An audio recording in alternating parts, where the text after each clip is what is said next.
मौनंदकरं प्रसन्नं ज्ञानस्वरूपं निजबोधरूपं योगीन्द्रमीड्यं भवरोगवैद्यं श्रीमद्गुरुं नित्यमहं नमामि।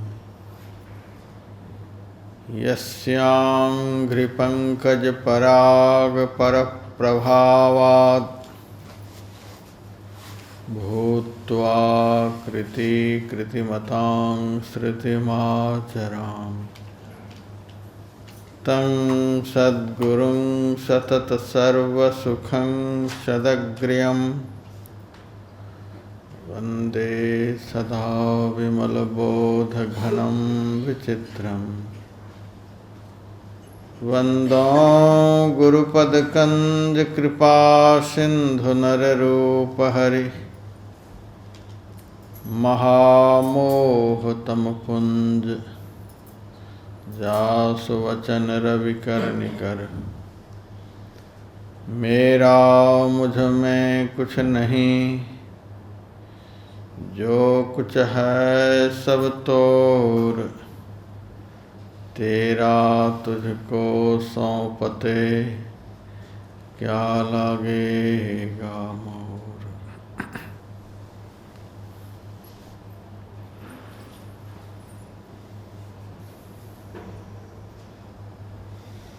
इस पवित्र परिसर में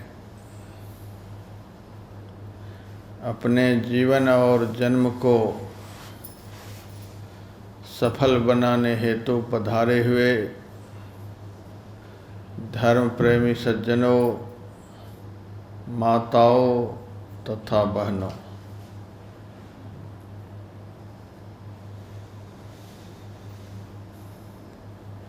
ईश्वर परमात्मा की असीम कृपा से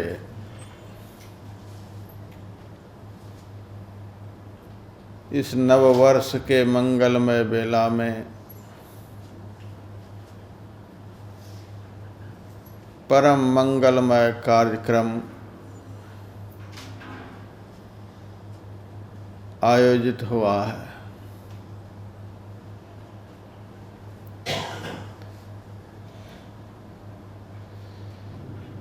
जगह जगह मैंने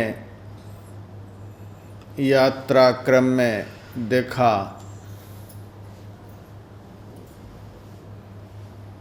लिखा हुआ था, नववर्ष मंगलमय हो।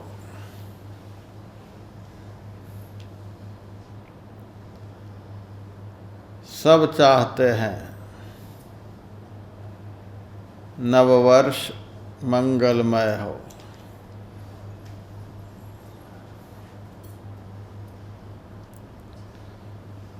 नववर्ष मंगलमय कैसे होगा, किसका होगा? केवल दीवार पर लिख देने से नववर्ष मंगलमय हो जाएगा? बहुत लोग दरवाजे के दोनों तरफ लिखते हैं शुभ और लाभ, रिद्धि और सिद्धि। केवल दीवार पर लिखने से शुभ और लाभ होता है, रिद्धि और सिद्धि की प्राप्ति होती है कि उसके लिए कुछ करना भी पड़ता है। कर्म हमारा अशुभ होगा तो सारे घर में शुभ लिखने पर भी शुभ नहीं होगा। कर्म हमारा घाटे का होगा तो पूरे घर में लाभ लिखने पर भी लाभ नहीं होगा। कर्म असिद्धि वाला होगा तो सारे घर में सिद्धि लिखने पर भी सिद्धि की प्राप्ति नहीं होगी। कर्म अमंगलमय वाला होगा तो हमारा भविष्य जीवन कभी भी मंगलमय नहीं होगा। केवल लिखित बात पर ही मनुष्य को भरोसा नहीं करना चाहिए। मनुष्य को अपने कर्म पर भरोसा करना चाहिए।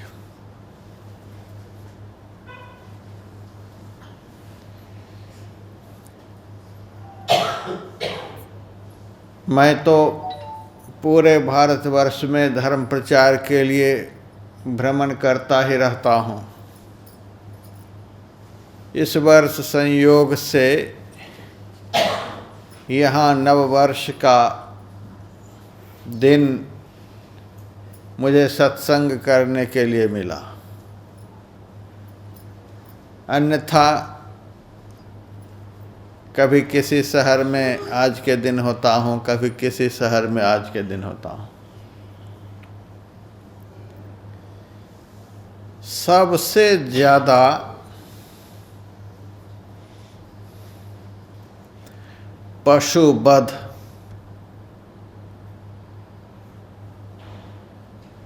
मुसलमान लोग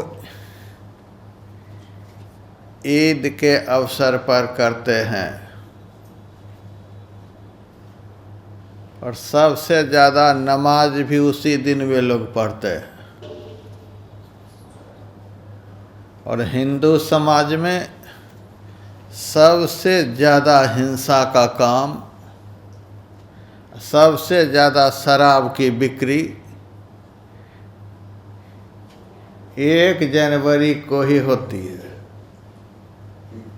इतने बकरे कटते हैं, इतने मुर्गे कटते हैं, इतनी मुर्गियां कटती हैं, इतने शराब बिकते हैं,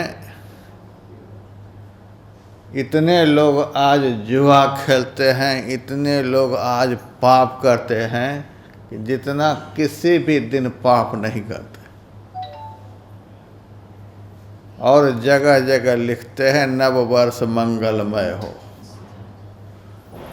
कर्म पापमय हो और नव वर्ष मंगलमय हो। ऐसा कभी संभव है? संत विनोबा भावे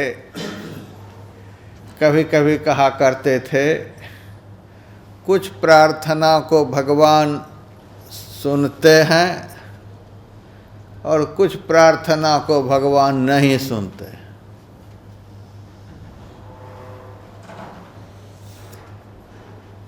किस प्रार्थना को भगवान सुनते हैं और किस प्रार्थना को भगवान नहीं सुनते हैं?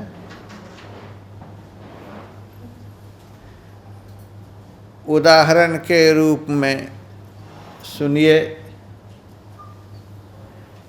आप लोगों को भुवनेश्वर से मुंबई जाना हो, टिकट भी मुंबई के ही ले रखे हों और उस ट्रेन पर बैठे हों कि जो ट्रेन भुवनेश्वर से कोलकाता हावड़ा जा रही हो। ट्रेन पर बैठे हैं जो ट्रेन कोलकाता जाएगी और टिकट ले रखे हैं, मन में भावना बना रखे हैं हमें मुंबई जाना है, और भगवान से प्रार्थना करें, हे भगवान हमको सकुशल मुंबई पहुंचा दे। 1000 भगवान भी आपको मुंबई नहीं पहुंचा पाएंगे। आप भगवान से प्रार्थना करें चाहे नहीं करें, जो ट्रेन मुंबई जा रही है उस ट्रेन में आप बैठ जाइए। बिना प्रार्थना किए ही आप मुंबई पहुंच जाएंगे। तो विनोबा भावे कहते थे कि कुछ प्रार्थना को भगवान स्वीकार करते हैं, सुनते हैं, कुछ को नहीं सुनते। यही बात है। नव वर्ष मंगलमय हो।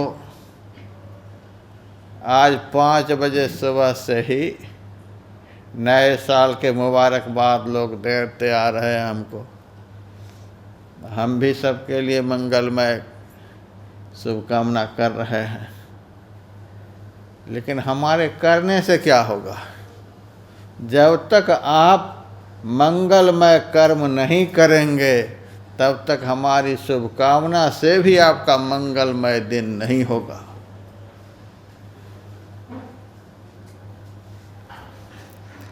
रावण ने सारे जीवन अमंगलमय कर्म किया,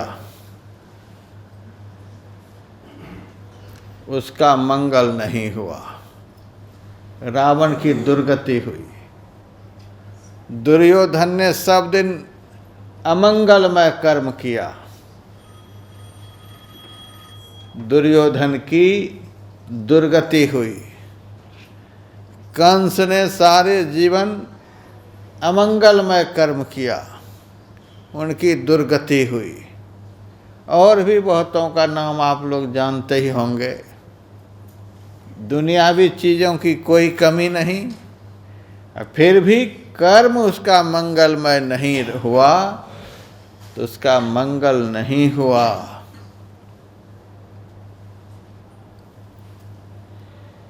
संत तुलसीदास जी महाराज ने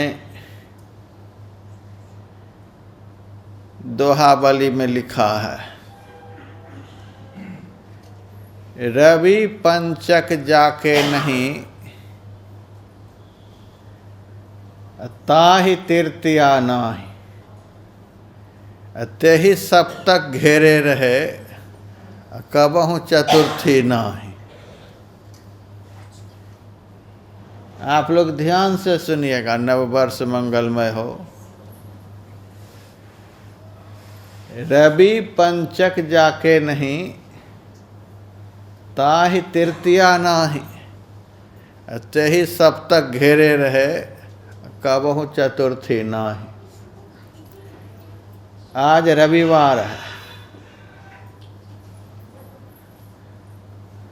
रविवार का 5वां दिन कौन सा होता है? आज से 5वां दिन शुक्रवार नहीं, गुरुवार। आज से गिनती करते जाइएगा बढ़िया से। रविवार को छोड़िए, रविवार, सोमवार, मंगलवार, बुधवार और गुरुवार। आज से गिनती करिए, 5वां दिन होगा गुरुवार।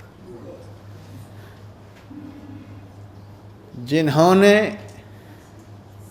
अपने जीवन में पहुँचे हुए संत का संग नहीं किया, जिन्होंने जीवन में पहुँचे हुए सद्गुरु से कल्याणकारक उपदेश नहीं प्राप्त किया, रवि पंचक जाके नहीं, अर्थात जिन्होंने संत सद्गुरु के ज्ञान को जीवन में धारण नहीं किया, ताहि चतुर्थी नाही। रविवार का चौथा दिन बुधवार होता है। बुध का अर्थ होता है ज्ञान। गुरु ही नहीं तो ज्ञान कहाँ से प्राप्त होंगे? ताहि चतुर्थी नाही, उसको ताहि तृतीया, रवि पंचक जाके नहीं, ताहि तृतीया नाही। रविवार का तीसरा दिन मंगल होता है। अब मंगल का अर्थ कल्याण होता है। जिनको जीवन में गुरु प्राप्त नहीं हुए, जिनको जीवन में संत नहीं मिले, संतों का ज्ञान नहीं प्राप्त हुआ, उसका कभी कल्याण नहीं हो सकता है। अत्य ही सब तक घेरे रहे। रविवार का 7वां दिन शनिवार होता है। शनि ग्रह उसका पिंड कभी नहीं छोड़ेगा। ताहि चतुर्थी नाही, चतुर्थी अर्थात चौथा दिन बुध, उसको कभी ज्ञान नहीं होगा। ज्ञान नहीं होगा तो अज्ञानमय कर्म होगा। अज्ञानमय कर्म जिनके द्वारा होगा, उसका कल्याण कभी हो सकता है? 5 महापाप होते हैं: झूठ, चोरी, नशा, हिंसा और व्यभिचार।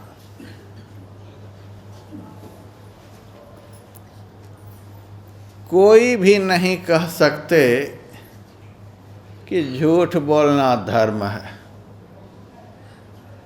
चोरी धर्म है, नशाओं का सेवन करना धर्म है, हिंसा धर्म है, दूसरे की माँ बहनों को बुरी निगाहों से देखना यह धर्म है। कोई भी नहीं कहेंगे। पाप कर्म को कोई भी धर्म नहीं कहेंगे। और ये 5 महापाप धर्म नहीं है तो हैं क्या? ये सब के सब अधर्म है। भगवान का अवतार किस लिए होता है? धर्म की स्थापना करने के लिए, अधर्म का नाश करने के लिए।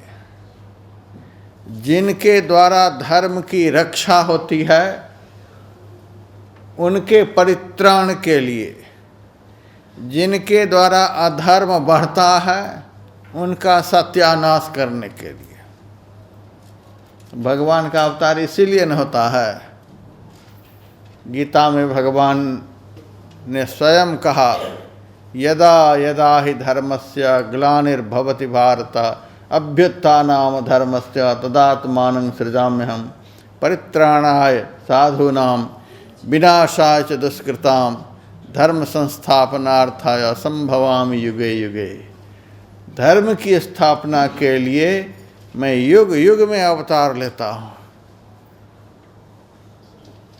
और अधर्म का नाश करने के लिए भी युग युग में अवतार लेता हूँ। धर्म की रक्षा करने वाले जो संत महापुरुष हैं, उनके परित्राण के लिए मैं युग युग में अवतार लेता हूँ। और जिनके द्वारा धर्म का सर्वनाश होता है, उनका सत्यानाश करने के लिए मैं युग युग में अवतार लेता हूँ। तो अधर्म को नष्ट करने के लिए और अधर्मी को भी नष्ट करने के लिए भगवान का अवतार होता है। जो अधर्म के रास्ते पर चलेगा, जो धर्ममय कर्म नहीं करेगा, तो भगवान उसका मंगल कभी करेंगे? कभी नहीं करेंगे। इसीलिए यदि हम लोग अपना मंगल चाहते हैं, अपना कल्याण चाहते हैं, तो मंगलमय कर्म करना पड़ेगा। सब लोग यही कहते हैं, नववर्ष मंगलमय हो। नया वर्ष यानी 2023 ईस्वी, 1 साल के लिए सब यह प्रार्थना करते हैं, नववर्ष मंगलमय हो। 2024 ईस्वी वह कैसा हो? 2025 ईस्वी कैसा हो? वह मंगलमय हो? कदापि नहीं। नया वर्ष ही नहीं, हमारा सारा जीवन मंगलमय होना चाहिए। और मरने के बाद एक ना एक दिन तो दुनिया से जाना ही है। मरने के बाद अमंगल में जाना चाहते हैं कि मंगल में जाना चाहते हैं? जितने भी धर्म प्रेमी हैं, कोई भी नहीं कहेंगे कि मरने के बाद हम अमंगल में जाना चाहते हैं। मरने के बाद भी कोई अमंगल में जाना नहीं चाहते। मंगल का अर्थ कल्याण होता है। मरने के बाद भी अकल्याण में कोई नहीं जाना चाहता।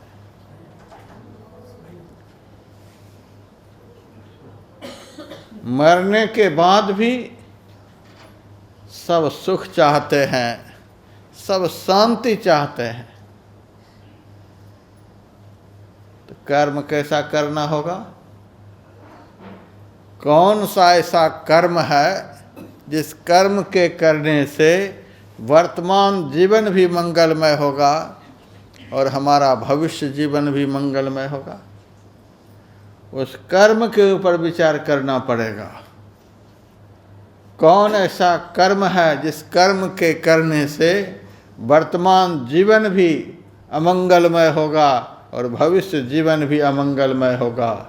इसके ऊपर भी हम लोगों को विचार करना होगा। बहुत अच्छा हुआ है जो आज आप लोग यहाँ सत्संग में बैठे हैं। यहीं बैठने से यह ज्ञान आप लोगों को प्राप्त होगा कि कौन ऐसा कर्म है जिस कर्म के करने से वर्तमान और भविष्य जीवन मंगलमय होता है। यहीं बैठने से आप लोगों को यह भी ज्ञान होगा कि किस कर्म के करने से वर्तमान जीवन और भविष्य जीवन अमंगलमय होता है। दोनों ज्ञान यहाँ से प्राप्त होता है। असत्यमय जीवन जिसका है, जो बात बात में झूठ बोलते हैं, दूसरे की संपत्ति पर निगाह रखते हैं, यह कैसे मेरे घर में आ जाए, कमाया है किसी ने और आप चाहते हैं यह कैसे बिना कमाए मेरे घर में आ जाए। इसी को चोरी कहते हैं, चौर कर्म। लोग शराब पीते हैं। शराब क्या है? शरीर को सुख देने वाला है कि दुख देने वाला है? सबको पता है। कल मैं राजस्थान में था, जयपुर में था, जगह जगह लिखा हुआ था शराब एक जहर है, लिखा हुआ है, और तो भी आदमी पी रहा है। उसका कल्याण होगा? उसका मंगल होगा? जहर पी रहा है और अपना कल्याण चाहता है, स्वस्थता की कल्पना करता है।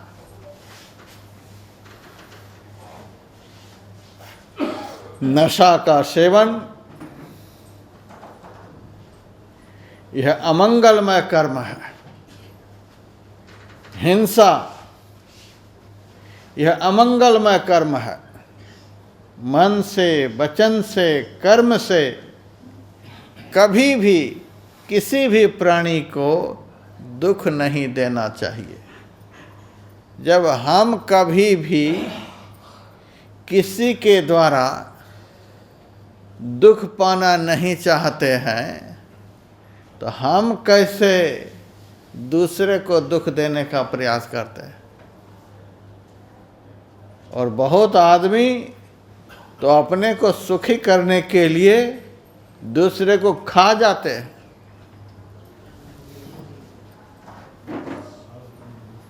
कल मैं जयपुर से भुवनेश्वर के लिए आ रहा था, फ्लाइट में बैठा हुआ था।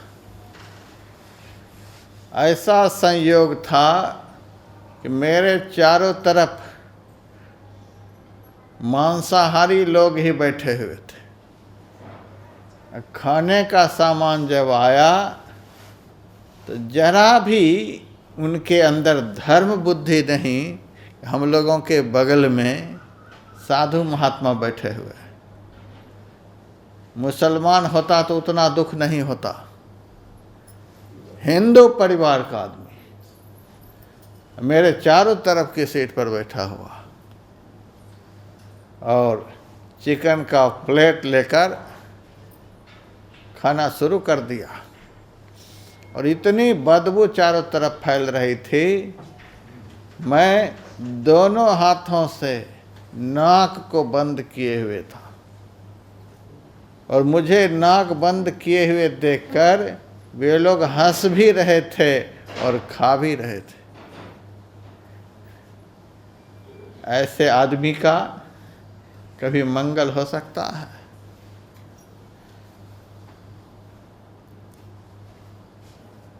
हम लोगों के सबसे बड़े पूर्वज कौन हैं?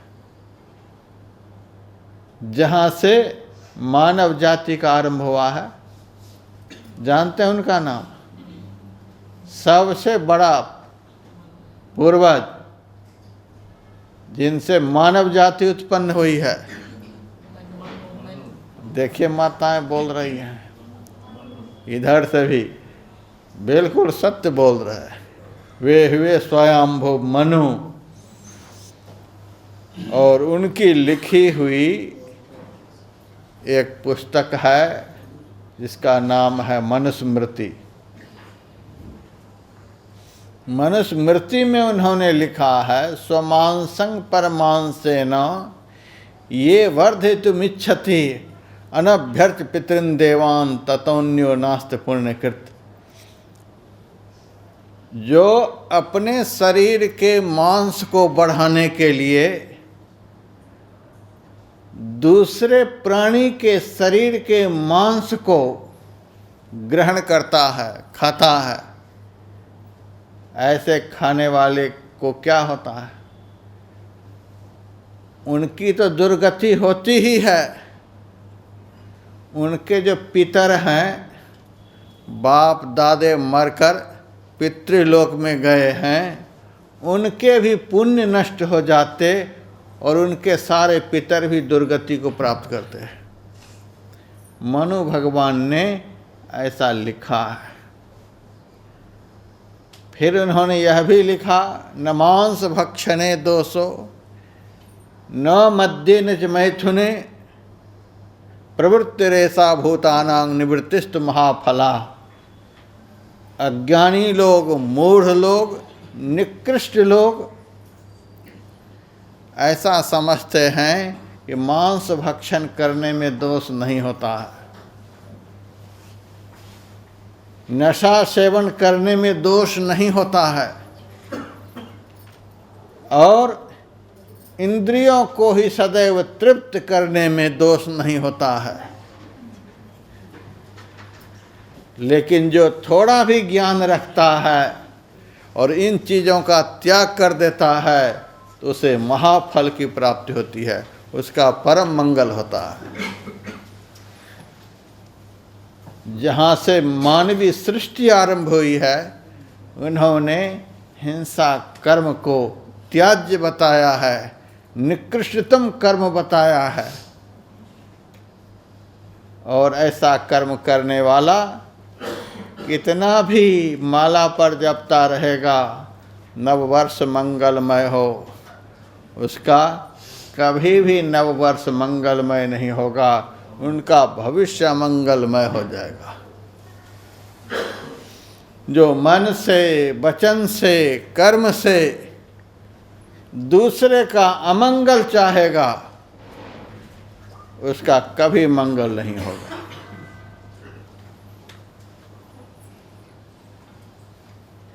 रावण केवल अपने परिवार का ही मंगल चाहता था और किसी का मंगल नहीं चाहता था। उसका मंगल नहीं हुआ।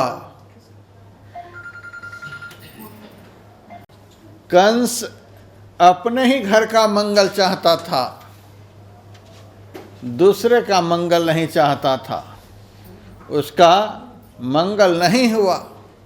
जो दूसरे का अमंगल सोचेगा उसका कभी भी मंगल नहीं होगा। एक सूत्र तो आप लोग यहाँ से लेकर ही जाइए, कर भला होवे भला, करके भलाई देख ले, कर बुरा होवे बुरा, करके बुराई देख ले।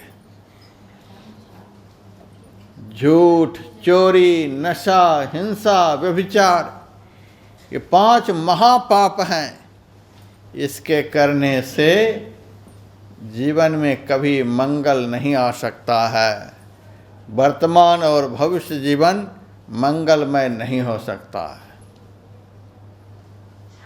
क्या करने से हम लोगों का मंगल होगा? अब मैं वह रास्ता बतला रहा हूँ। पहले तो मैं बतला दिया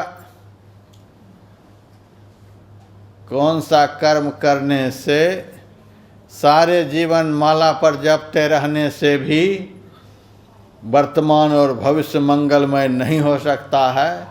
पहले मैंने बतला दिया।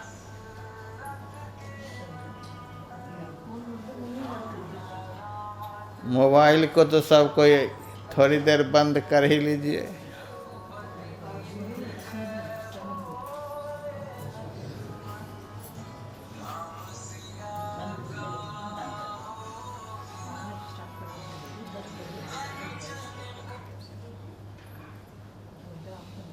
पहले तो मैंने आप लोगों को वही बताया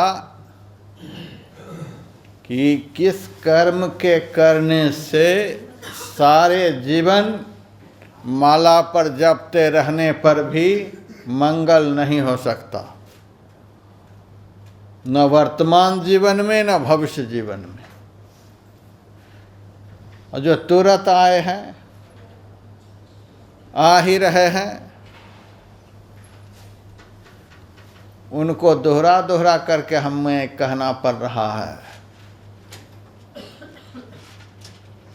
पापमय कर्म करने से, अधर्म के रास्ते पर चलने से, वेद विरुद्ध कर्म के करने से, संत महापुरुष के ज्ञान के प्रतिकूल आचरण करने से किसी का वर्तमान और भविष्य मंगलमय नहीं हो सकता है।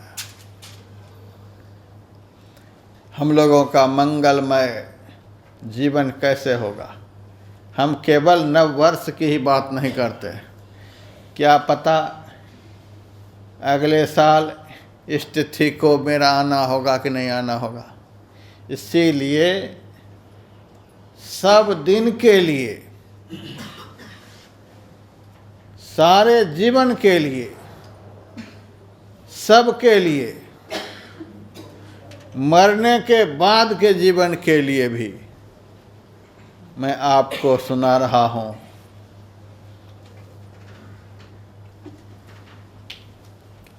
आपका जीवन सदा सदा के लिए मंगलमय हो जाएगा।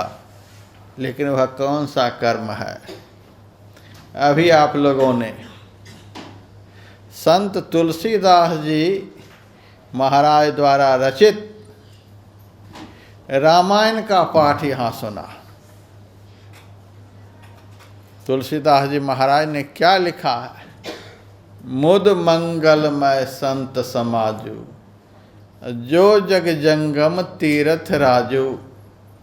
संतों का समाज आनंद और कल्याणमय होता है। अभी जहाँ आप लोग बैठे हुए हैं, इस स्थान का नाम तीर्थराज प्रयाग हो गया है। जितनी देर तक यहाँ सत्संग चलता रहेगा उतनी देर के लिए यह तीर्थराज प्रयाग कहलाएगा। आप लोग यहाँ तीर्थराज प्रयाग में बैठे हुए।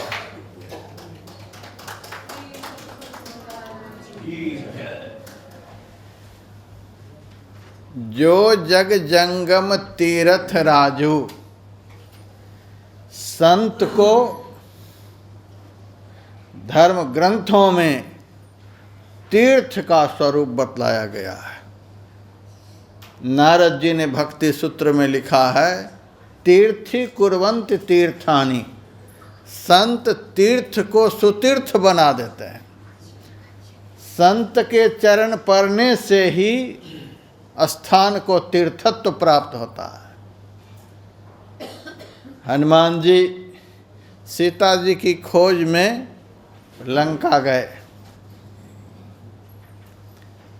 रात का समय है।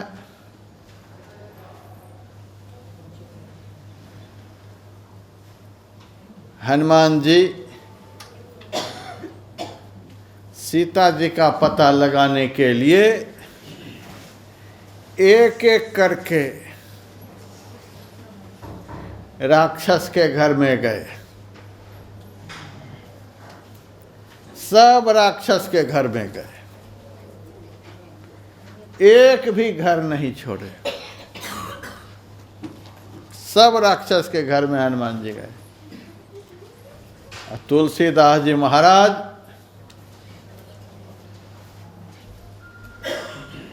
लिखते हैं, मंदिर मंदिर प्रतिकर शोधा, देखा जहाँ तहाँ अगणित जोधा। अभी बैठ जाइए।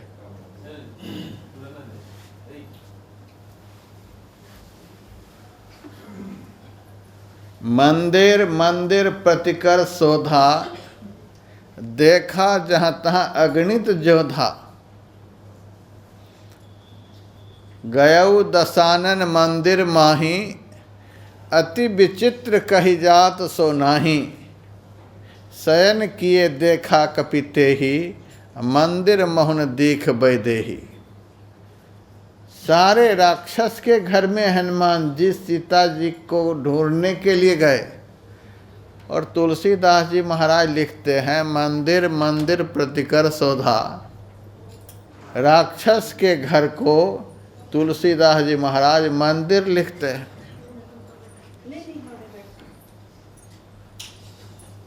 तुलसीदास जी से भक्तों ने पूछा, राक्षस के घर में तो सारे पाप होते हैं, सारे अशुभ कर्म होते हैं, और राक्षस के घर को आपने मंदिर कैसे कह दिया?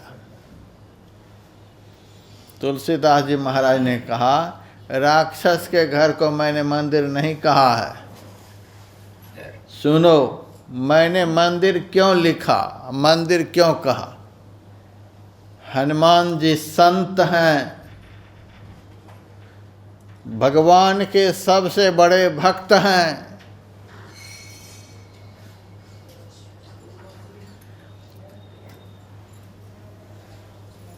जितनी देर के लिए हनुमान जी के चरण राक्षस के घर में गए, उतनी देर के लिए वह घर मंदिर बन गया। हनुमान जी संत हैं, संत के चरण जिस घर में पड़ जाते हैं वह घर घर नहीं रह जाता, वह घर भगवान का मंदिर बन जाता है, वह घर तीर्थ बन जाता है। प्रहलाद जी से भी भगवान नृसिंह ने कहा था, हे प्रहलाद, तुम्हारे जैसे भक्त जहाँ जहाँ जाते हैं वह स्थान कीकट ही क्यों न हो, वह तीर्थ बन जाता है। संत के चरण जहाँ पड़ते हैं वह स्थान तीर्थ बन जाता है। तो तुलसीदास जी महाराज ने कहा, जितनी देर के लिए हनुमान जी के चरण राक्षस के घर में पड़े, वे घर मंदिर बन गए। तो संत के चरण में सारे तीर्थ का निवास होता है। हरिद्वार आप जाइए,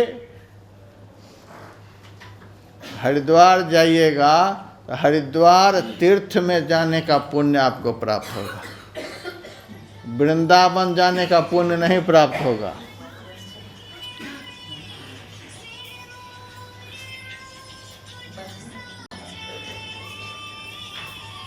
आप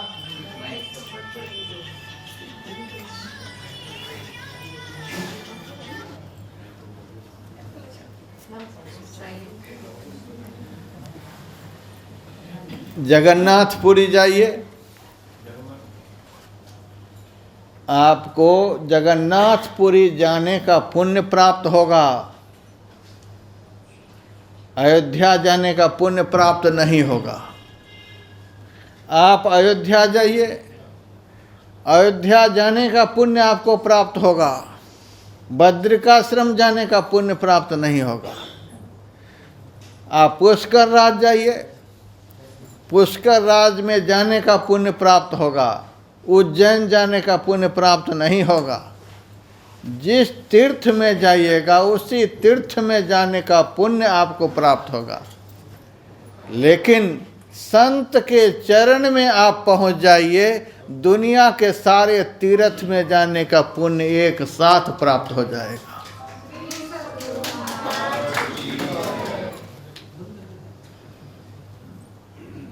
ऐसा संत कबीर ने लिखा है, 68 तीरथ संत के चरणन, कोटि गया ओ काशी। करोड़ों गया से भी बढ़कर पितरों का उद्धार करने वाला, और करोड़ों काशी से बढ़कर पितरों को मुक्ति देने वाला संत का चरण होता है। इसीलिए संत के चरण जहाँ पड़ते हैं वह स्थान नहीं रह जाता, वह स्थान तीर्थ बन जाता है। सारे तीर्थ वहाँ निवास करते हैं। भगवान विष्णु से वैकुंठ में देवर्षि नारद जी ने पूछा, हे प्रभु, आप कहाँ निवास करते हैं? आपको कहाँ रहने में ज़्यादा आनंद आता है? भगवान विष्णु ने देवर्षि नारद जी से कहा, नाहम बसामि वैकुंठे, मैं वैकुंठ में निवास नहीं करता हूँ। आप लोग तो वैकुंठ जाने के लिए बिल्कुल तैयार बैठे हैं, लेकिन अभी जाने के लिए कहूँगा तो कोई तैयार नहीं होंगे। महाराज फुर्सत कहाँ है? तो चलिए इसी समय आपको वैकुंठ पहुँचाता हूँ। भगवान कहते हैं, नाहम बसामि वैकुंठे, नारद मैं वैकुंठ में निवास नहीं करता। योगी नाम हृदय न वै, योगियों के हृदय में भी मैं निवास नहीं करता।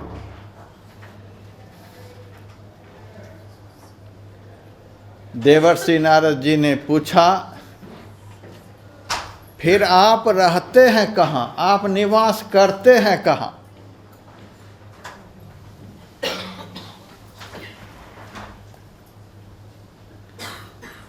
भगवान ने कहा, मद भक्ताः यत्र गायन्ति तत्र तिष्ठामि नारद। हे नारद, मेरा भक्त जहाँ मेरा गुणगान करता है मैं वहीं पर निवास करता हूँ। यहाँ मैं आप लोगों को किसके विषय में सुना रहा हूँ? भगवान के विषय में ही तो सुना रहा हूँ। यहाँ मैं बैठकर किसका गुणगान कर रहा हूँ? भगवान का है तो गुणगान कर रहा हूँ। भगवान ने देवर्षि नारद जी से कहा, मेरा भक्त जहाँ मेरा गुणगान करता है, हे नारद मैं वहीं पर निवास करता हूँ। तो जहाँ भगवान निवास करे वहीं तो वैकुंठ हुआ। तो तो जितनी देर के लिए आप लोग यहाँ बैठे हैं उतनी देर के लिए आप लोगों को वैकुंठ में निवास करने का पुण्य प्राप्त होगा। और जो वैकुंठ में निवास करेगा उसका कभी अमंगल होगा? कभी भी अमंगल नहीं होगा। वैकुंठ का अर्थ क्या होता है? जहाँ जाने के बाद जीव को कुंठित नहीं होना पड़े, दुखी नहीं होना पड़े, दुख का दिन नहीं देखना पड़े, उसी स्थान का नाम वैकुंठ है। यहाँ आप लोग बैठे हुए हैं, किसी को कोई दुख हो रहा है, कितने आनंद में आप लोग बैठे हुए हैं। लोग मेरे से पूछते हैं महाराज सतयुग कब आएगा? मैं कहता हूँ सतयुग को लाने वाले भी आप ही लोग हैं और सतयुग को भगाने वाले भी आप ही लोग हैं। सतयुग कोई आदमी है? सतयुग कोई जानवर है? एक आनंदमयी अवस्था का नाम सतयुग है। कलयुग कोई आदमी है? भूत प्रेत है। एक दुखमय अवस्था का नाम कलयुग है। कलयुग को लाने वाले भी हम ही लोग हैं और कलयुग को भगाने वाले भी हम ही लोग हैं। अभी आप लोगों ने कलयुग को भगा दिया है। आप सब ने मिल करके 1 जनवरी के दिन में कलयुग को भगा दिया। यहाँ से कलयुग भाग गया। कलयुग नहीं भाग गया होता तो आप लोग यहाँ नहीं बैठे होते, आप लोग भी भाग गए होते। कलयुग जो यहाँ से भाग गया है इसीलिए आप लोग बैठे हुए हैं। हाँ हाँ, किसी के झोला से कभी कभी कलयुग निकल पड़ता है। ये मोबाइल जो सत्संग के बीच में बोल जाता है वह समझिए कि कलयुग यहाँ से निकल रहा है। और किसी को अच्छा लगता है, इस समय मोबाइल बजता है तो किसी को अच्छा लगता है, जिसका भी बजता है उसको भी अच्छा नहीं लगता है। क्या बात है कि यहाँ मोबाइल की आवाज़ किसी को अच्छी नहीं लगती है। यही सतयुग का प्रभाव है। और यहाँ से जाने के बाद यदि मोबाइल नहीं बजेगा तो किसी को अच्छा लगेगा? आज तो किसी का फ़ोन ही नहीं आया, आज तो किसी का फ़ोन ही नहीं आया।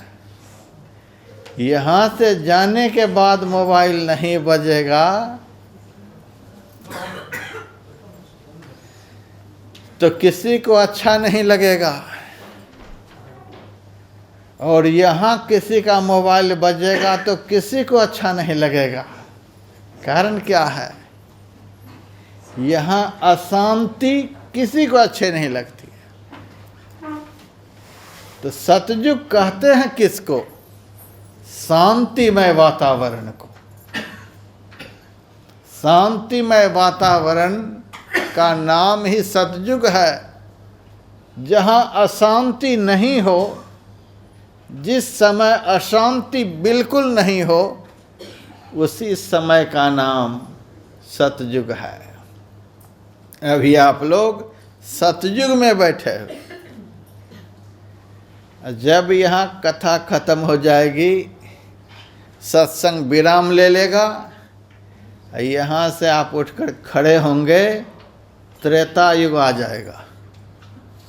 त्रेता में रावण पैदा लिया था, कुंभकर्ण पैदा लिया था।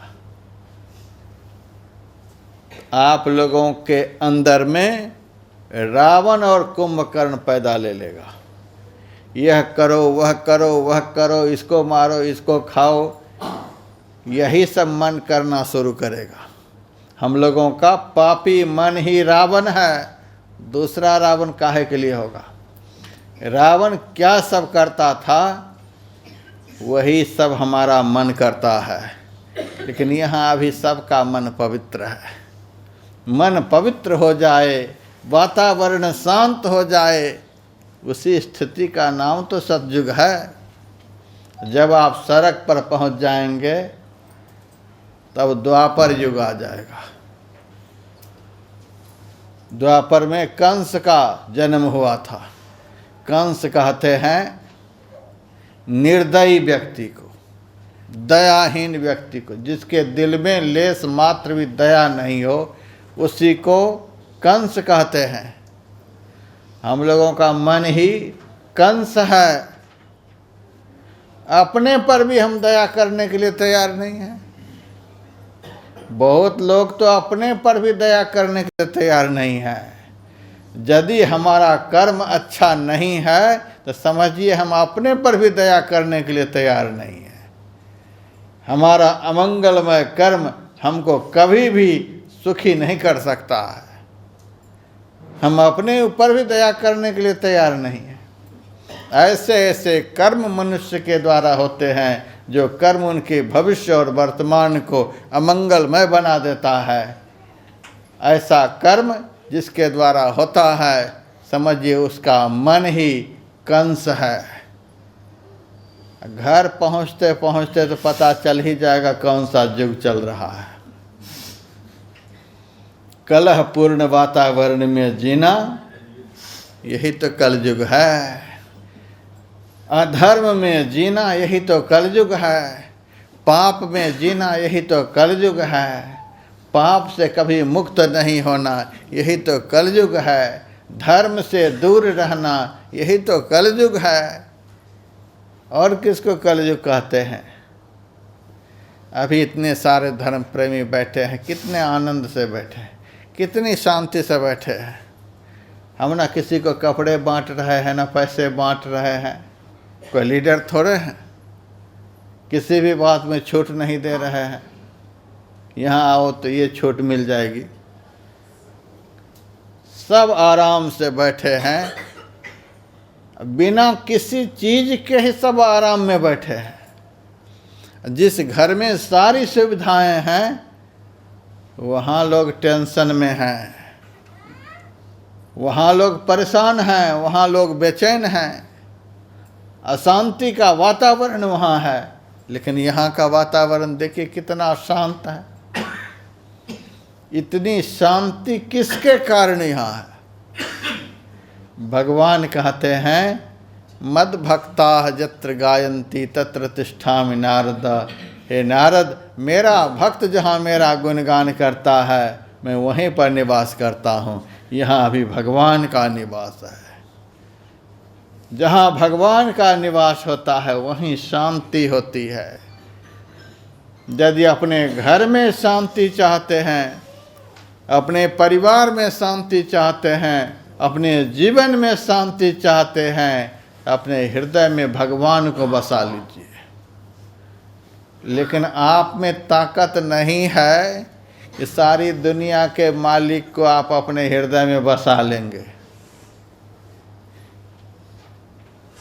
जब आप संत की शरण में जाएंगे, संत की शरण में जाने से, संत की कृपा होने से भगवान की कृपा होती है। हनुमान जी से विभीषण जी ने कहा था, अब मोहि भा भरोसा हनुमंता, बिनु हरि कृपा मिले ही नहीं संता। अब मुझे विश्वास हो गया, भरोसा हो गया कि मेरे ऊपर भगवान की बहुत बड़ी दया है, कृपा है। हनुमान जी ने कहा, कैसे भरोसा हुआ? विभीषण जी ने कहा, आपका दर्शन हुआ। संत का दर्शन उसी को होता है जिसके ऊपर भगवान की कृपा होती है, भगवान की दया होती है। आदि शंकराचार्य ने विवेक चूड़ामणि में लिखा है, दुर्लभम त्रयमेव तत् दैवानुग्रह हेतुकम मनुष्यत्व मुमुक्षुत्व महापुरुष संश्रय। जिनके ऊपर ईश्वर परमात्मा की बहुत बड़ी कृपा होती है, उनको 3 दुर्लभ पदार्थ प्राप्त होते हैं। ईश्वर की कृपा से 3 दुर्लभ पदार्थ प्राप्त होते हैं। वे कौन कौन से? कहा, मनुष्यत्वम, मनुष्यत्व प्राप्त होना। शरीर से मनुष्य बनना यह कुछ और बात है, कर्म से मनुष्य बनना यह कुछ और बात है। स्वामी विवेकानंद जी महाराज कहते थे, मनुष्य का शरीर पाना कुछ और बात है, सच्चा मनुष्य बनना यह कुछ और बात है। जिस कर्म के लिए भगवान ने हम लोगों को मनुष्य बनाया है, वह कर्म यदि हमारे से नहीं हो रहा है, हम मनुष्य नहीं हैं। किसी किसी मनुष्य को आप ही लोग कहते हैं, देखो यह कैसा गधा है। मनुष्य को आप गधा बोल रहे हैं, देखो यह कैसा बैल है तो मनुष्य, लेकिन कहते हैं बैल है, गधा है। क्यों कहते हैं? शरीर तो मनुष्य का है, लेकिन कर्म मनुष्य जैसा नहीं है, इसीलिए मनुष्य होते हुए भी आप उनको गधा कहते हैं, बैल कहते हैं। और किसी किसी को आप ही लोग कहते हैं, देखो यह तो साक्षात देवता है आदमी, और आप ही उनको देवता कहते हैं। उनका कर्म ऐसा है कि आपके मुंह से उनके लिए देवता शब्द का प्रयोग होता है। किसी किसी के लिए आप ही लोग कहते, देखो यह तो साक्षात राक्षस है। मनुष्य को आप राक्षस कह रहे हैं, कर्म के आधार पर है मनुष्य, लेकिन कह रहे हैं राक्षस। रावण भी मनुष्य ही था, कुंभकर्ण भी मनुष्य ही था, लेकिन कर्म मनुष्य जैसा जो नहीं था, इसीलिए वह कभी मनुष्य नहीं कहलाया, लोग उनको राक्षस कहते हैं। किसी किसी आदमी को आप ही लोग कहते हैं, ये तो भगवान है, ये भगवान का रूप है। बुद्ध को लोगों ने भगवान कहा, महावीर को लोगों ने भगवान कहा, आदि शंकर को लोगों ने भगवान कहा, महर्षि रमन को लोगों ने भगवान कहा, रामकृष्ण परमहंस को लोगों ने भगवान कहा, उनको ठाकुर कहते हैं। भगवान कहा, थे तो मनुष्य ही, लेकिन लोग उनको भगवान कहते हैं। इससे सिद्ध होता है कि जन्म से कोई मनुष्य नहीं होता, कर्म से मनुष्य होता है। जिनका कर्म मनुष्य वाला है, यथार्थ में वह मनुष्य है। भर्तृहरि ने वैराग्य शतक में लिखा, जेषाम न विद्या न तपो न दानम न चापि शीलो न गुणो न धर्मः ते मर्त्य लोके भुवि भार भूता मनुष्य रूपेण मृगाः चरन्ति। जिनके पास मुक्ति प्रदायिनी विद्या नहीं है, जिनमें तपश्चर्या का गुण नहीं है, जो दानशील नहीं है, जिनमें दैवी संपदा के सद्गुण नहीं हैं, जो धर्म के रास्ते पर नहीं चलते हैं, जिनके पास धर्म नहीं है,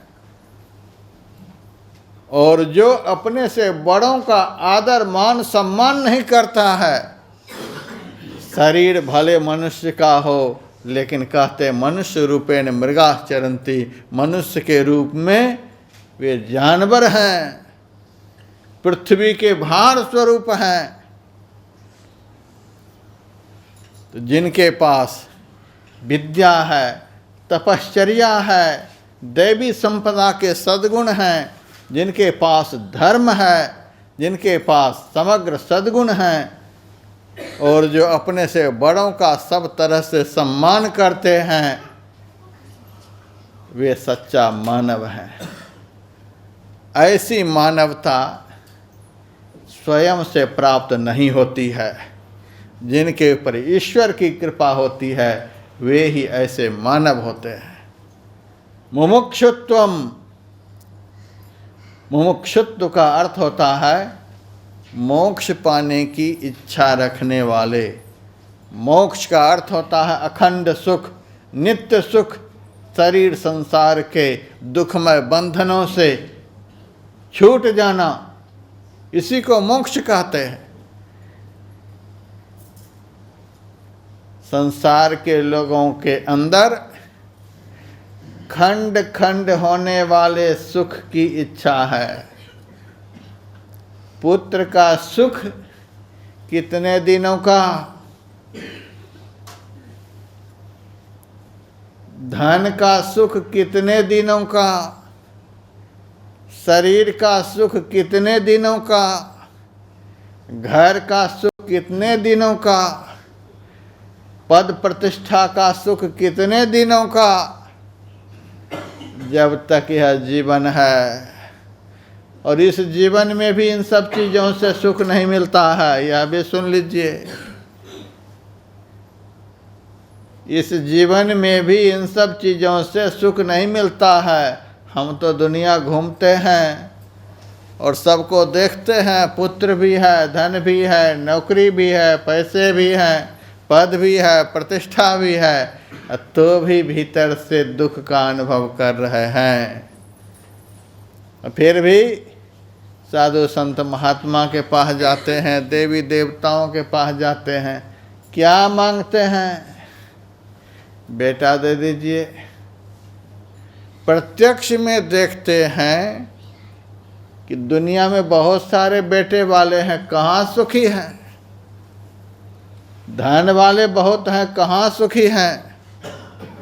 तुलसीदास जी महाराज ने लिखा, धनहीन कहे धनवान सुखी, धनवान कहे सुख राजा को भारी, राजा कहे चक्रवर्ती सुखी, चक्रवर्ती कहे सुख इंद्र को भारी, इंद्र कहे चतुरानन सुखी, चतुरानन कहे सुख विष्णु को भारी, तुलसीदास विचारी कहे हरि भजन बिना सब लोग दुखारी। परमात्मा की भक्ति के बिना सब जीव दुखी हैं। इतना सुनाने के बाद भी, यहाँ से जाने के बाद वही घोड़ा वही मैदान, उन्हीं सब चीज़ों में आप लोग लिपटे हुए रहेंगे। इसका मतलब क्या है? सब खंड खंड वाला सुख खोज रहे हैं। पुत्र का सुख खंडित होने वाला सुख है, सब दिन नहीं रहेगा। धन का सुख सब दिन रहने वाला नहीं है। संसार के पद प्रतिष्ठा का सुख सब दिन रहने वाला नहीं है। दुनिया के किसी भी पदार्थों का सुख सब दिन रहने वाला नहीं है। और परमात्मा की भक्ति का सुख कभी खत्म होने वाला नहीं है। शाश्वत सुख, शाश्वत आनंद। ब्रह्मानंद स्वामी ने लिखा, दृढ़ भरोसा मन में करके जो जपे हरि नाम को, कहता है ब्रह्मानंद ब्रह्मानंद माहि समाएगा। दृढ़ विश्वास के साथ जो भगवान का भजन करेगा वो परमात्मा के आनंद में लीन हो जाएगा। इतना सुख है। तो सबके अंदर में खंड खंड होने वाले सुख की चाहना है।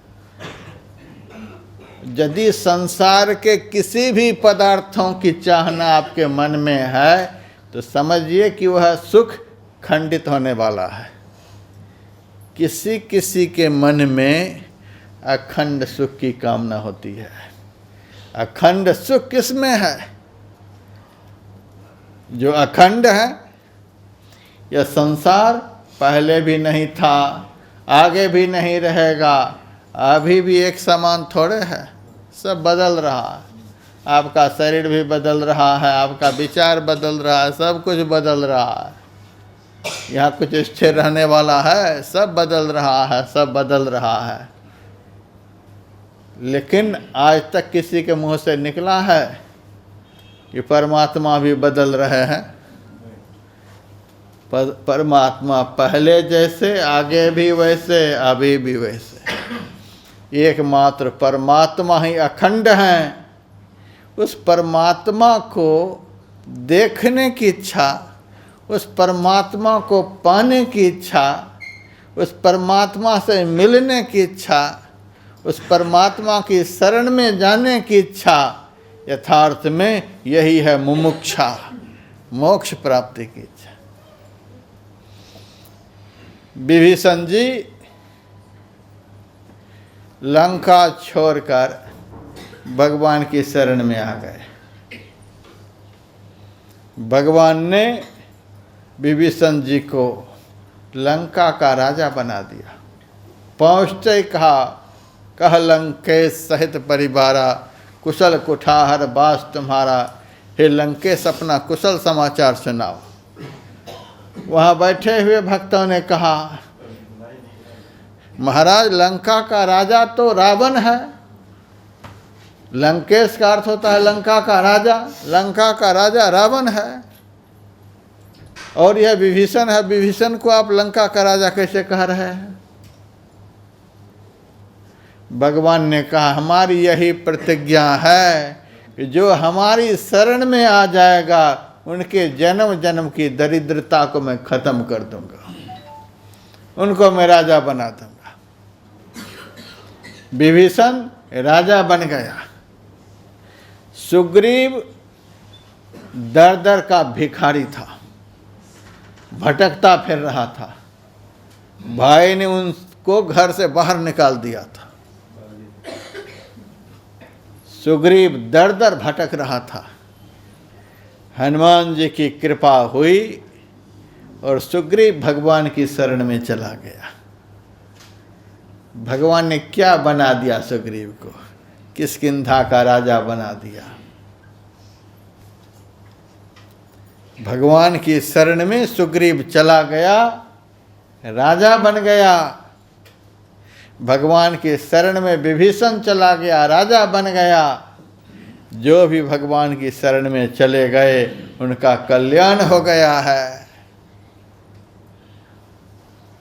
हम आप लोग किनकी शरण में जाकर कल्याण पाना चाहते हैं? सांसारिक लोगों की शरण में जाकर के कल्याण चाहते हैं। सारे जीवन संसार के बड़े बड़े लोगों के पास जाते रहें तो भी कल्याण नहीं होगा। जब तक कि भगवान की शरण में नहीं जाएंगे तब तक कल्याण नहीं होगा। तो भगवान की शरण में जाने की इच्छा, यथार्थ में इसी को मुमुक्षुत्व कहते हैं। भगवान की जिनके ऊपर दया होती है, भगवान की जिनके ऊपर कृपा होती है, उन्हीं के अंदर में भगवान के दर्शन की इच्छा होती है, भगवान की शरण में जाने की इच्छा होती है। आप लोगों के अंदर में अभी जो यहाँ आने की इच्छा हुई, ऐसे नहीं इच्छा हुई है। यदि भगवान की कृपा नहीं होती तो आप अभी कहीं से कहीं होते। आज नववर्ष के प्रथम दिन में भगवान की कृपा से ही अपने वर्तमान और भविष्य जीवन को मंगलमय बनाने के लिए यहाँ आए हुए हैं, यहाँ बैठे हुए हैं। ऐसा दिन ईश्वर की कृपा से ही प्राप्त होता है।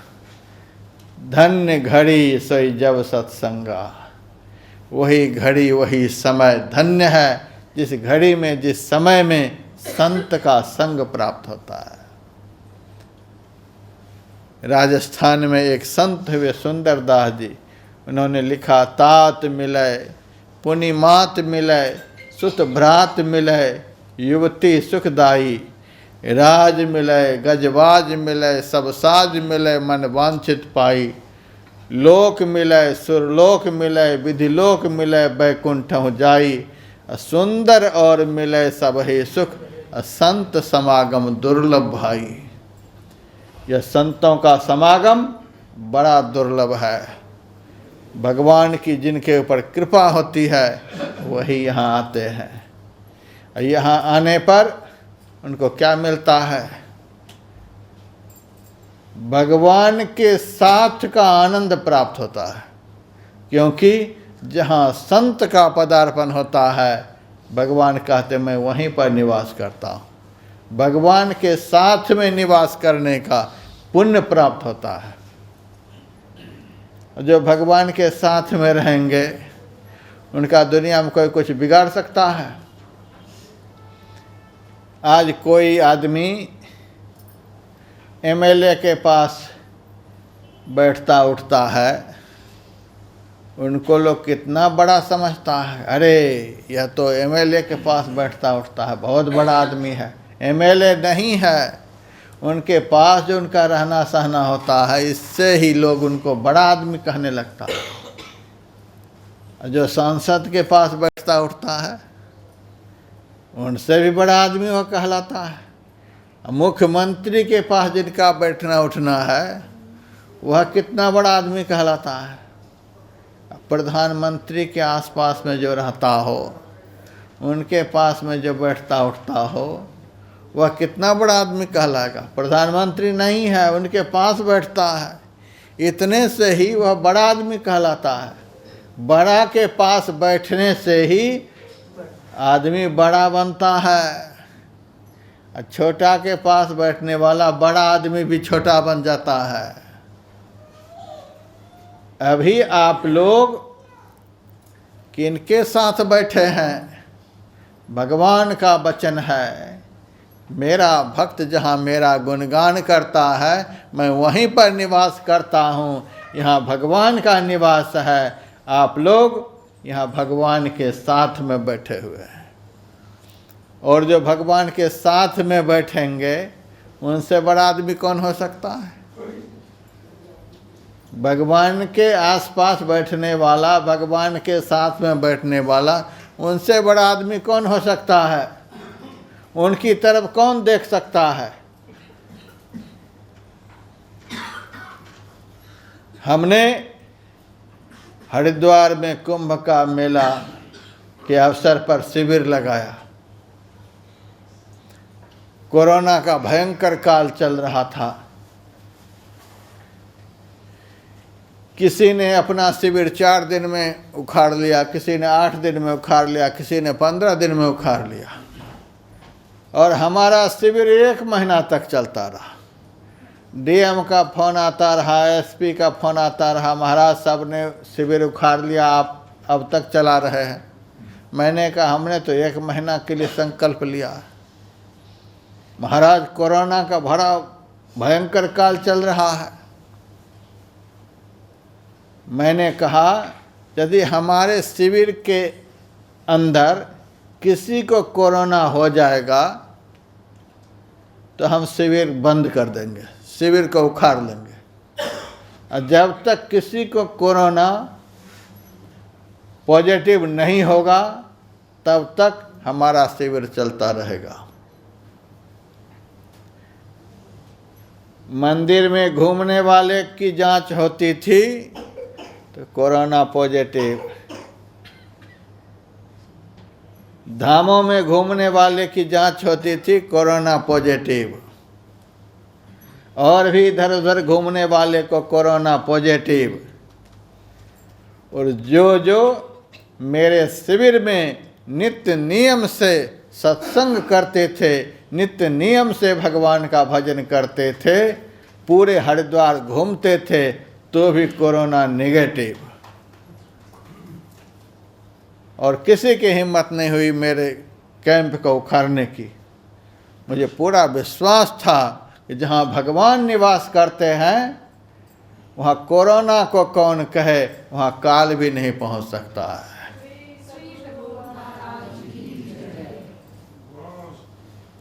4-5 साल पहले कोरोना नहीं था, फिर भी लोग मरते थे कि नहीं मरते थे? फिर भी लोग मरते थे। कोरोना जब नहीं फैला था तब भी लोग मरते थे। अभी ख़त्म है तो भी लोग मर रहे हैं। कोरोना भी ख़त्म हो गया तो कोरोना को किसने ख़त्म किया? कोरोना को किसने ख़त्म कर दिया? ख़त्म करने का काम है काल का। काल ने ख़त्म किया।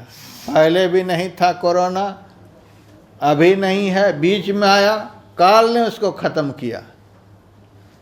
अकाल को खत्म करने की ताकत किस में है? अकाल में। अकाल मूर्त कहते हैं परमात्मा को। तो जब तक आप लोग सत्संग की शरण में रहेंगे, जब तक आप भगवान की शरण में रहेंगे, कोरोना को कौन कहे, काल भी आपका कुछ नहीं बिगाड़ सकता है। सब तरह से आप लोगों का जीवन सुरक्षित है। इसीलिए तुलसीदास जी महाराज ने लिखा, मुद मंगलमय संत समाजु, संतों का समाज आनंद और कल्याणमय है। यहाँ आपका जीवन सब तरह से सुरक्षित है। सब तरह से सुरक्षित जीवन को ही कल्याणमय जीवन कहते हैं, मंगलमय जीवन कहते हैं। पाप का फल ही दुख होता है। पाप करने वाला का कभी मंगल हो सकता है? पाप से ही दुख होता है। अभी जितने भी धर्म प्रेमी यहाँ बैठे हैं, किसी से कोई पाप हो रहा है? किसी से कोई पाप नहीं हो रहा है। तो पाप नहीं होना, पाप नहीं करना, यही मंगलमय कर्म है। संत की शरण में जाने से पाप बंद हो जाता है। इसीलिए संत की शरण में जाने वाले का कभी अमंगल नहीं होता है। परमात्मा की शरण में जाने वाले का पाप बंद हो जाता है। इसीलिए परमात्मा की शरण में जाने वाले का अमंगल नहीं होता है, उसका मंगल ही मंगल होता है। इसीलिए संतों के समाज को आनंद और कल्याण में बतलाया। तो सत्संगमय जीवन यही मंगलमय जीवन है। तो एक सूत्र तो यह आप ले लीजिए अपने भविष्य को मंगलमय बनाने के लिए। यदि अपना वर्तमान और भविष्य जीवन को मंगलमय बनाना चाहते हैं तो आप सबका जीवन सत्संगमय होना चाहिए। आप सबका जीवन सत्संगमय होगा तो आपका जीवन सदैव मंगलमय होगा। दूसरा सूत्र तुलसीदास जी महाराज कहते हैं, भाव कुभाव अनख आलस हो, नाम जपत मंगल दिशि दस हो। भाव से हो, कुभाव से हो, क्रोध से हो, प्रेम से हो, जैसे भी हो, यदि सदैव आपके होठों पर भगवान का नाम रहेगा तो आपका कभी अमंगल नहीं होगा। 10 ही तो दिशाएं होती हैं, पूरब पश्चिम उत्तर दक्षिण, वायव्य कौन, नैऋत्य कौन, अग्नि कौन, ईशान कौन, ऊपर और नीचे, ये 10 दिशाएं हैं। संत कहते हैं जो चलते फिरते उठते बैठते सोते जागते भगवान के नाम का स्मरण करते रहेंगे तो 10 दिशाओं में से किसी भी दिशा से उनके जीवन में दुख नहीं आएगा, अमंगल नहीं आएगा। नाम जपत मंगल दिशि दसहु, नाम जपने वाले के जीवन में 10 दिशाओं से मंगल होगा। रामायण में यह भी लिखा है, आप लोग सुंदर कांड का पाठ करते होंगे। उसी सुंदर कांड में लिखा हुआ है, नाम पाहरू दिवस निशि, ध्यान तुम्हार कपाट। भगवान के नाम को संत जो दीक्षा के समय में नाम जपने के लिए बतलाते हैं, वे नाम भगवान के नाम हैं। और नाम को क्या कहा? पहरेदार। नाम जो है वह पहरेदार है। जो संत के दिए हुए नाम को अपने होठ से, अपने मन से, अपने दिल से कभी नहीं हटाएंगे, उसका कभी अमंगल नहीं होगा। नाम जपत मंगल दिशि दस हो। यदि आप लोग वर्तमान और भविष्य जीवन को मंगलमय बनाना चाहते हैं तो अपने दिल से भगवान के नाम को एक क्षण के लिए भी नहीं छोड़ेंगे। दरवाजे पर यदि बंदूक लेकर के पहरेदार खड़ा रहता है तो मालिक आराम से घर में सोया रहता है। उसी तरह से जिनके होठ पर नाम रूपी पहरेदार खड़ा रहेगा, वह जीव सदैव आनंद की नींद में सोया रहेगा। उनके जीवन में कभी अमंगल नहीं आ सकता है। नववर्ष को कौन कहे, आपके सारे वर्ष मंगलमय हो जाएंगे यदि भगवान के नाम आपके होठ से कभी अलग नहीं होंगे, आपके मन से कभी अलग नहीं होंगे। खर्चा कुछ लगता है इसमें, पानी पीने में भी तकलीफ होती है। किसी के गला में कोई रोग हो जाता है तो पानी पीने में भी तकलीफ होती है। बहुत लोगों को रोटी खाने में भी तकलीफ होती है। पाइप लगा करके भोजन दिया जाता है पेट में, ऐसी ऐसी बीमारी हो जाती है। खाने में भी कष्ट होता है, पानी पीने में भी परिश्रम करना पड़ता है। रोटी आपकी थाली में आ जाएगी, रोटी देखते ही पेट भर जाएगा, उसको उठाना पड़ेगा, मुंह में रखना पड़ेगा, चबाना पड़ेगा, घोटना पड़ेगा, और भीतर में हाथ में यदि ताकत नहीं है तो पचेगा कैसे, उसको पचाना भी पड़ेगा। इतना सब कुछ होने पर रोटी से सुख मिलता है। पानी से भी तुरंत सुख नहीं मिल जाता। गिलास में पानी है, सुख मिल जाएगा। गिलास को उठाना पड़ेगा, मुंह में लगाना पड़ेगा, घुटना पड़ेगा। यदि ठंडा गर्म पानी भीतर चला गया तो कोई न कोई रोग पैदा हो जाएगा, सुख नहीं मिलेगा। दुनिया के हर काम करने में परिश्रम होता है, लेकिन भगवान का नाम लेने में किसी को परिश्रम भी लगता है, घुटना भी पड़ता है, चबाना भी पड़ता है। खर्चे नहीं वाको चोर न लेवे, दिन दिन बढ़त सवायो, पायो जी मैंने नाम रतन धन पायो। खर्चा नहीं कुछ होता है, चोर भी हरण नहीं कर सकता। दुनिया का कोई ऐसा बैंक है कि 1 लाख जमा करो और उसी दिन 1.25 लाख मिल जाए। यहाँ देखो, दिन दिन बढ़त सवायो, नाम जपते जाओ, और भगवान उस बैंक के मालिक हैं, 1.25 गुना पुण्य देंगे। रोज 1.25 गुना वह धन बढ़ता जाएगा। कुछ खर्च नहीं होता, कुछ परिश्रम नहीं होता।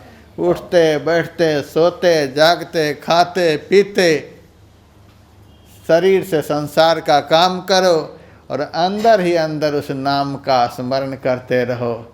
इससे फल क्या मिलेगा? नाम जपत मंगल दिशि दसहु, 10 दिशाओं से आपका मंगल होगा। सारी दुनिया के लोग आपका अमंगल करना चाहेंगे तो भी आपका अमंगल नहीं हो सकता है। दूसरा सूत्र, पहला सूत्र, आप सबका जीवन सत्संगमय होना चाहिए।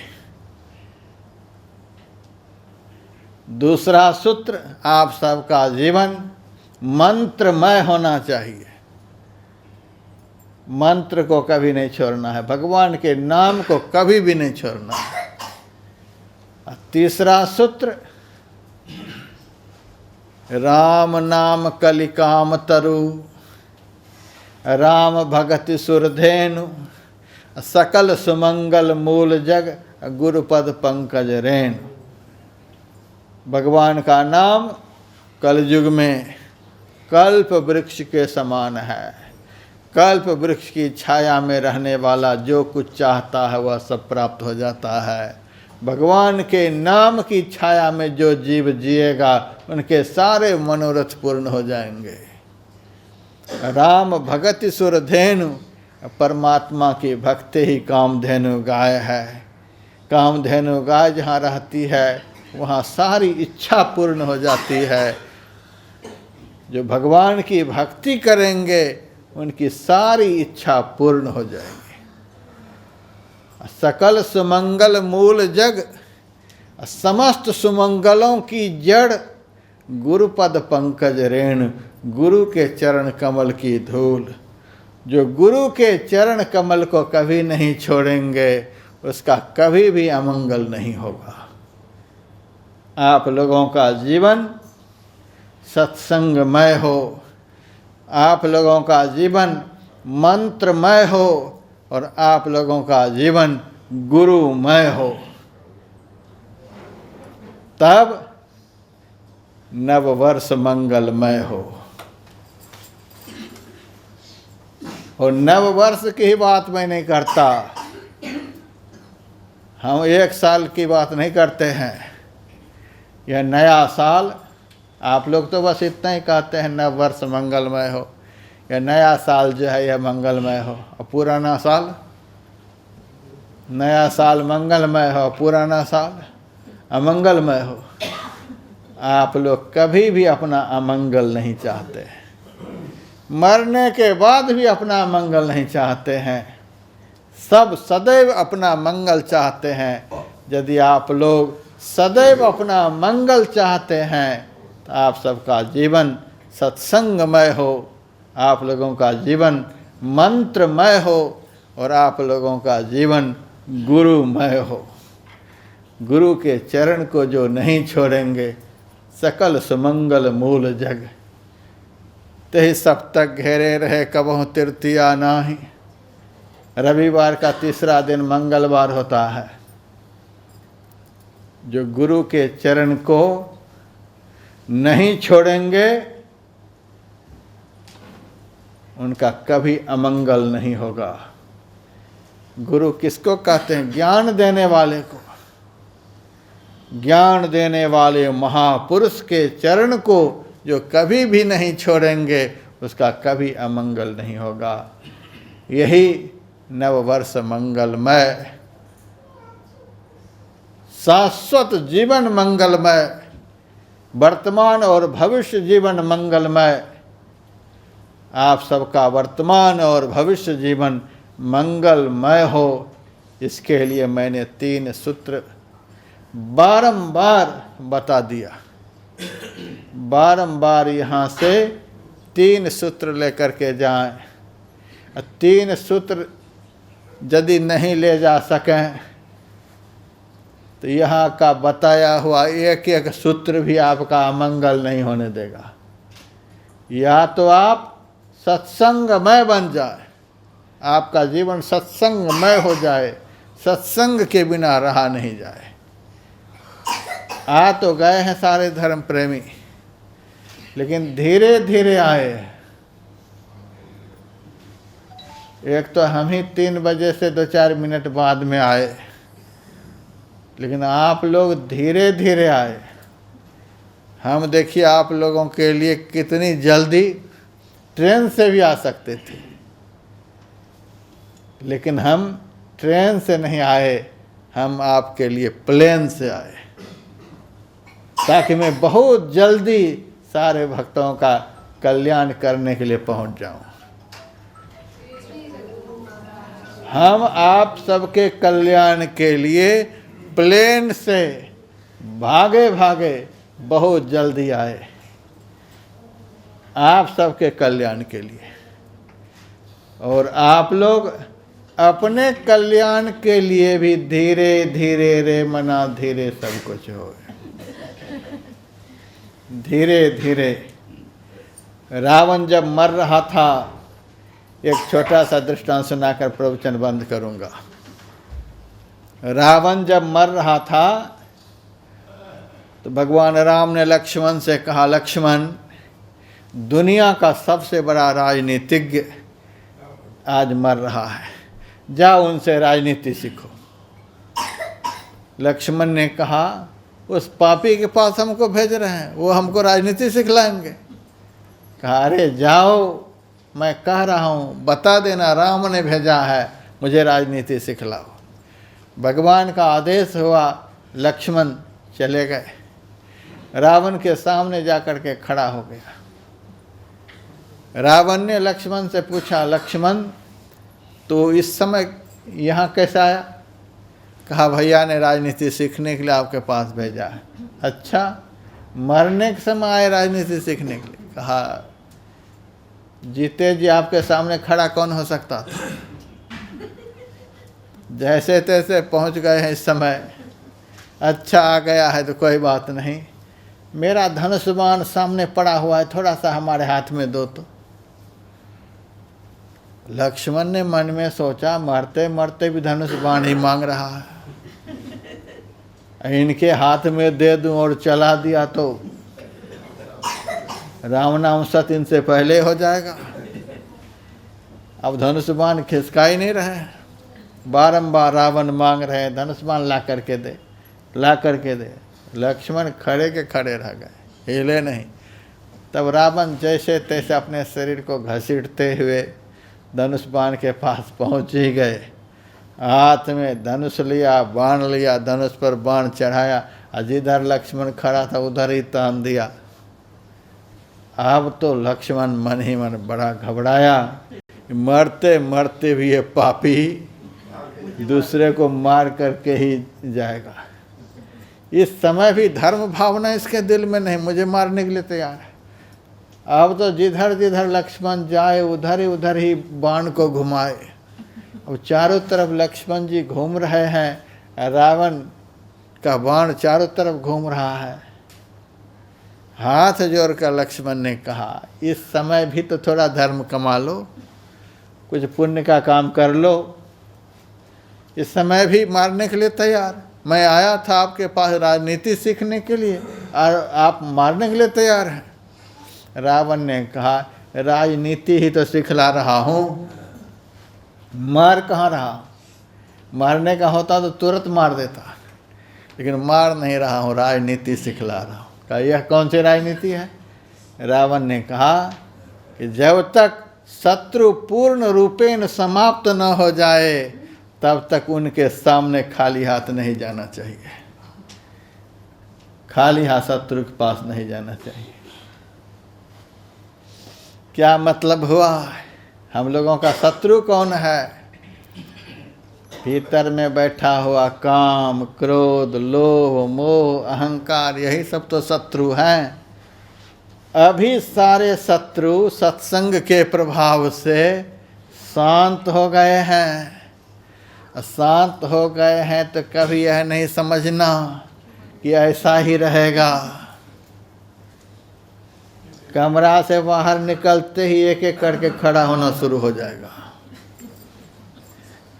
इसीलिए जब तक ये विकार रूपी शत्रु पूर्ण रूपेण समाप्त न हो जाए तब तक अपने जीवन को सत्संगमय ही बना करके रखना। इसी तरह के वातावरण में जीते रहेंगे तो ये विकार रूपी शत्रु कभी भी आपके सामने प्रबल नहीं होंगे। सत्संग की ओट को कभी छोड़ना नहीं है। रावण ने कहा, यह राजनीति सिखला रहा हूँ। कहा, चलो यह राजनीति मैंने सीख ली कि शत्रु के सामने खाली हाथ नहीं जाना चाहिए। और कुछ सिखाओगे? कहा, मरने के समय क्या सिखाऊं? पहले आता तो सिखलाता भी। फिर भी सुनो, मैं एक दिन दिग्विजय के लिए जा रहा था तो रास्ते में बहुत सारे लोग यज्ञ कर रहे थे, दान कर रहे थे। उन लोगों से मैंने पूछा, यह सब किस लिए कर रहे हो? कहा, स्वर्ग जाने के लिए। स्वर्ग जाने के लिए इतना सब कुछ करना पड़ता है? कहा, बिना यज्ञ किए, दान किए, तीर्थ व्रत किए स्वर्ग में कैसे आदमी जाएगा? कहा, इतना परिश्रम करना पड़ता स्वर्ग में जाने के लिए। किसी को कुछ करने की जरूरत नहीं, मैं सीधा स्वर्ग तक सीढ़ी बना दूंगा।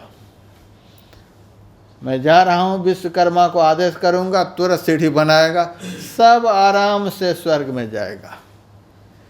मैं यदि उस समय चाहता लक्ष्मण तो स्वर्ग तक सीढ़ी बना देता, इतनी ताकत हमारे में थी। फिर वहाँ से आगे निकला तो बहुत सारे लोग रो रहे थे, चिल्ला रहे थे। मैंने पूछा, यह क्या है? कहा, यह नरक है। नरक के कुंड में सारे पापी पड़े हुए हैं, दुख के मारे रो रहे हैं। कहा, यह नरक कुंड है, यहाँ जीव को बड़ा दुख हो रहा है। मैं जल्दी से जल्दी व्यवस्था करता हूँ, इस नरक कुंड को ही पाट दूंगा। नरक का कुंड रहने ही नहीं दूंगा, किसी को दुख नहीं होगा, कोई नरक में नहीं जाएगा। वहाँ से आगे बढ़ा। मुझे बहुत जोरों की प्यास लगी, कहीं पानी नहीं मिल रहा था, सामने समुद्र था। मैंने सोचा थोड़ा सा पी लेता हूँ। जैसे मुंह में लिया, एक घूंट भी पिया नहीं गया, इतना खारा था। तब मेरे मन में हुआ, इस खारा समुद्र को ख़त्म करके इसमें मैं मीठा जल भर दूंगा। मैं चाहता तो यह सब कुछ कर लेता, और कितना मेरा नाम होता। स्वर्ग में सीढ़ी लगा देता तो मेरा कितना लोग नाम लेता। नरक कुंड को यदि मैं पाट देता तो लोग मेरा नाम कितना लेता। और क्षार समुद्र को मीठा बना देता तो दुनिया के लोग मेरा कितना नाम लेता। यह सब अच्छा काम हमारे द्वारा होता, लेकिन टालते टालते टालते वे सारे दिन टाल दिए, और हमारी मौत अब सामने है। अच्छा काम हम टालते टालते टाल दिए, नहीं कर पाए, वह दिन खत्म हो गया। और हमारी बहन शूर्पणखा के कहने पर सीता हरण का काम मैंने बहुत जल्दी कर लिया। पराई नारी की ओर दृष्टि डालना, इससे बड़ा कोई पाप नहीं हो सकता है। पराई नारी का हरण करना यह महापाप है। और मैं एक रात भी नहीं बिताया, जैसे शूर्पणखा बोली और उसी रात में चल पड़ा। पाप कर्म को मैंने बहुत जल्दी कर लिया, पुण्य कर्म को आजकल करके टालते टालते टाल दिया। आज तक पुण्य कर्म नहीं हो पाया, और एक पाप कर्म जो मैंने जल्दी से कर लिया, उसी का परिणाम आज मैं देख रहा हूँ। मेरा वंश का नाश हो गया, रहा अनुकुल को रो बनिहारा।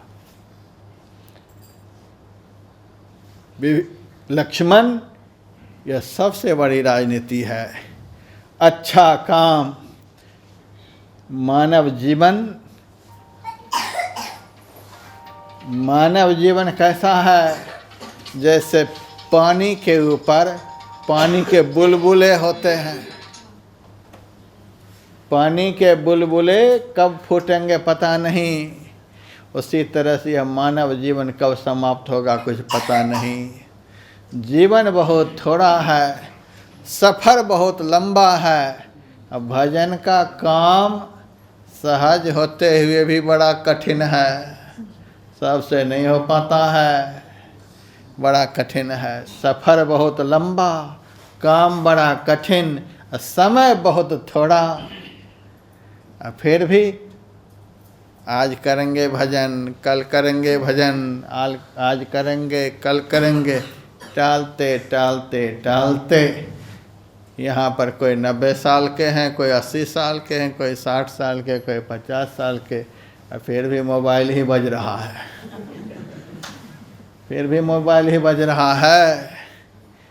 यह काम सबसे पहले जल्दी से जल्दी कर लेना चाहिए। और पाप कर्म, अधर्ममय कर्म यदि करने की मन में इच्छा उत्पन्न हो जाए तो टालते टालते टाल देना चाहिए। अधर्म को टालते टालते टाल देना चाहिए, और धर्म को जल्दी से जल्दी कर लेना चाहिए। तो मैं तो आप लोगों के लिए प्लेन से जल्दी आ गया, लेकिन आप लोग अपने कल्याण के लिए भी धीरे धीरे धीरे, लेकिन किसी भी तरह से यदि आ गए, आप अमृत एक घड़ा पी लीजिए, अमर हो जाएंगे। एक गिलास पी लीजिए तो भी अमर हो जाएंगे। और अमृत की एक बूंद भी किसी की जीभ पर पड़ जाए तो भी वह अमर ही हो जाएगा। उसी तरह से कोई यहाँ पर 1.5 घंटे तक सत्संग सुने, कोई यहाँ पर 1 घंटा सत्संग सुने, कोई आधा घंटा सुने, कोई 15 मिनट सुने, और कोई 1 मिनट ही सुने, तो सत्संग का वचन क्या है? यह अमृत वचन है। 1 मिनट भी सुन लिए तो उसका कल्याण ही होगा। उसका मंगल ही होगा। इन्हीं शब्दों के साथ आप सबका वर्तमान और भविष्य जीवन मंगलमय हो, इन्हीं शुभकामना के साथ वाणी को विराम देने के लिए जा रहा हूँ। हमारे अनिल अग्रवाल जी, हमारी बहन ऋतु जी हर वर्ष प्रयास रखते हैं कि यहाँ सबका जीवन मंगलमय हो, कल्याणमय हो। और देखिए हमारे भगत जी कितनी अच्छी पुस्तक लेकर आए, ज्ञान की ओर। 2 शब्द मैं बोलूँगा। अच्छा ठीक। ज्ञान की ओर ही हम आप लोगों को लेकर के जा रहे हैं। और पुस्तक भी आई गई है मेरे सामने। हमारे अनिल अग्रवाल जी, ऋतु बहन जी बहुत मंगलमय कर्म के लिए उत्प्रेरित हैं। इनके लिए बहुत बहुत शुभकामना।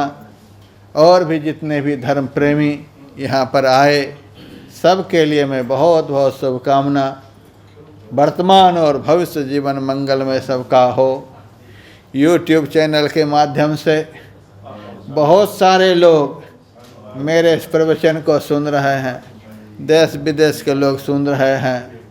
कहीं से भी इस ज्ञान को जो सुन रहे हैं, सबके वर्तमान और भविष्य जीवन को मंगलमय बना देने के लिए मैं परमात्मा से बारंबार प्रार्थना करते हुए वाणी को विराम दे रहा हूँ।